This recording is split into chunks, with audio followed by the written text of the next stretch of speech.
بسم الله الرحمن الرحيم. الحمد لله والصلاة والسلام على رسول الله وعلى آله وصحبه ومن والاه. سڵاو و ڕەحمەت و بەرەکاتی خوای گەورەتان لەسەر بێت. السلام علیکم و ڕەحمەت الله. ئازیزان و خۆشەویستان، جارێکی تر و لە ئەڵلقەیەکی تری بەرنامەی ڕێگای بەختەوەری لە دەستگای ستاندارد لە خزمەتتانە ئابین.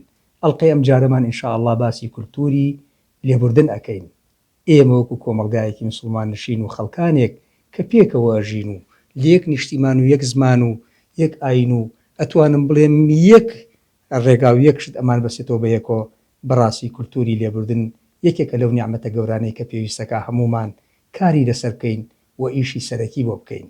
ئازیزان و خۆشەویستانم، خوای پەروەردگار جەل جەلالوهو لە یەکێک لە ئایەتە مبارەکانی ئەفەرمێت والعافین عن الناس والكاظمین عن الغیظ والعافین عن الناس.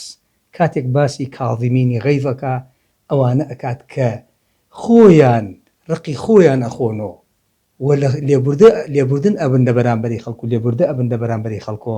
خۆشەویستەکانم بە گەورە مامەڵەیان لەگەڵا ئەکات و بە موحسین ناویانە بات. وإن الله يحب المحسنين. بەڕاستی کاتێک باسی ئەم ئیحسانە ئەکات، باسی ئەم لێخۆشبوون و باسی ئەم خۆشەویستی ئەکات، باسی ئەم چاکەکردنە ئەکات کە ئینسانی مسلمان و دیندار لە کولتوری لێبوردنا بەدەستی ئەهێنێت، لە هیچ شتێکی ترا بەدەستی ناهێنێت. خۆشەویستەکانم، لەو کۆمەڵگایی کە ئێمە تیاژین ڕۆژانە سەرقاڵین پێکەوە، هەمومان ڕوبەڕووی یەکتر ئەبینەوە، مامەڵە ئەکەین لەگەڵ یەکتریا، کڕین و فرۆشتن ئەکەین، هەڵسان و دانیشتن ئەکەین، دانیشین و قسە ئەکەین و گفتوگۆ ئەکەین و دراوسێتی یەکتری ئەکەین، لە فەرمانگە لەگەڵ یەکاین، لە بازار لەگەڵ یەکاین، شەوان لەگەڵ یەکاین، ڕۆژان لەگەڵ یەکاین، تێکەڵین بەیەکەوە، کەسێکی داپراونین بە یەکتری. بۆیە شت لە بینمانە دروست ئەبێت، قسە ئەچێتە نێوانمان، شتێک لە من و شتێک لە تۆ. ئەگەر کولتوری لێبوردن بکەینە، شتێک تیامانە لە خۆمانە و ئەو کولتورە زیینو بێت لە ناومانە، بەڕاستی ئەو کاتە کۆمەڵگایەکی بەختەوەر دەرەچین.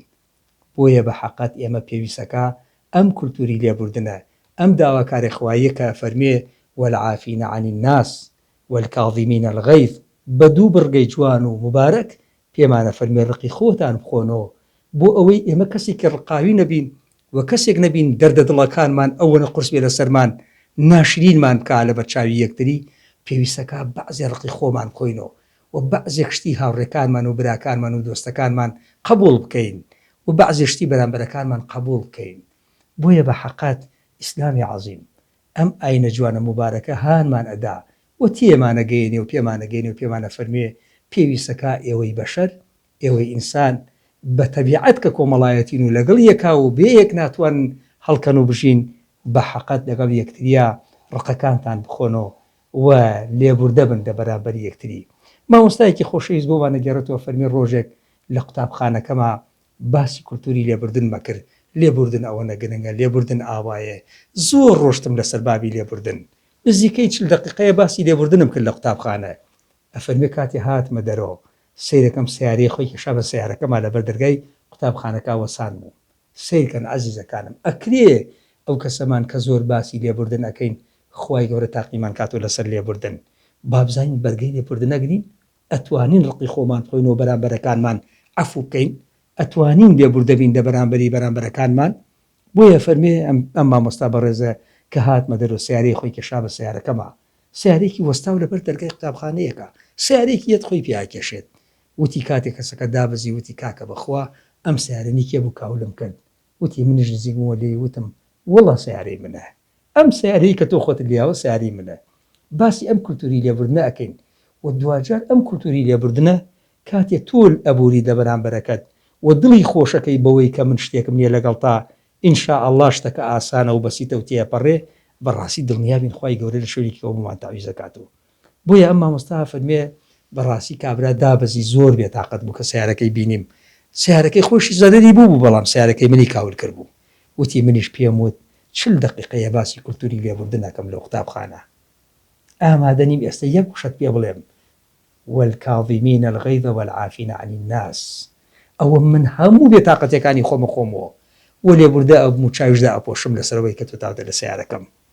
وتی پێیوتم بەڕاستی واز ناهێنم و ئیلا ئەچم ئەم سیارە بۆ چاکەکەم. وتم کاکە بڕۆ خوا حافیست و ماڵت ئاوا، ئینشاء الله خوا تاویزێکاتەوە شتێکی کە.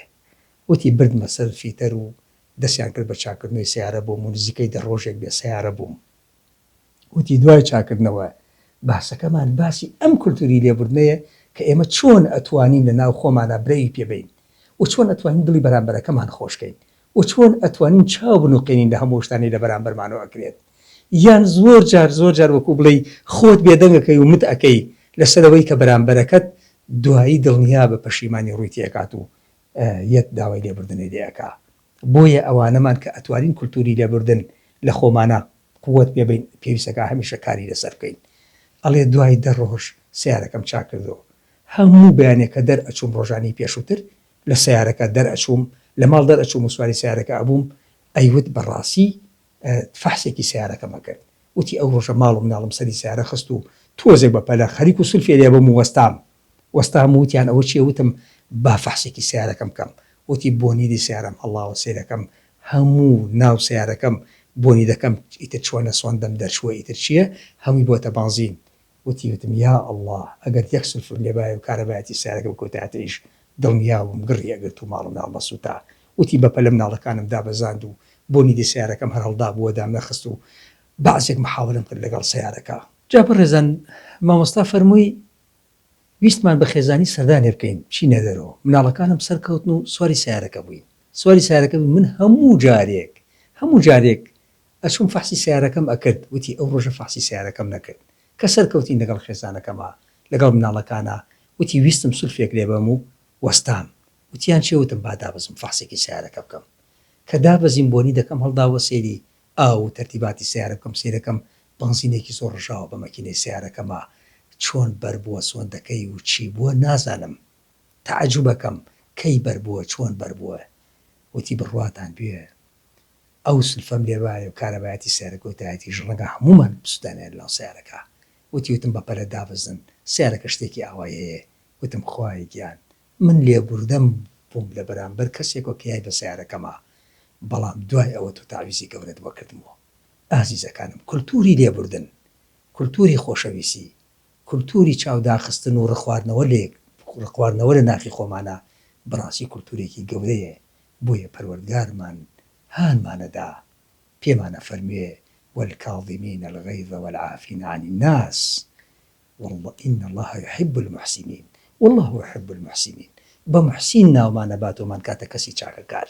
ئومێدەکەم ئینشاءالله شتێکمان خزمێتە خزمەتتان کە سوودی پێگەیان دەبن و هەمومان کولتوری لێبوردن بکەینە کولتورێکی حەقیقی لە کۆمەڵگاکەمانە. والسلام عليكم ورحمة الله وبركاته.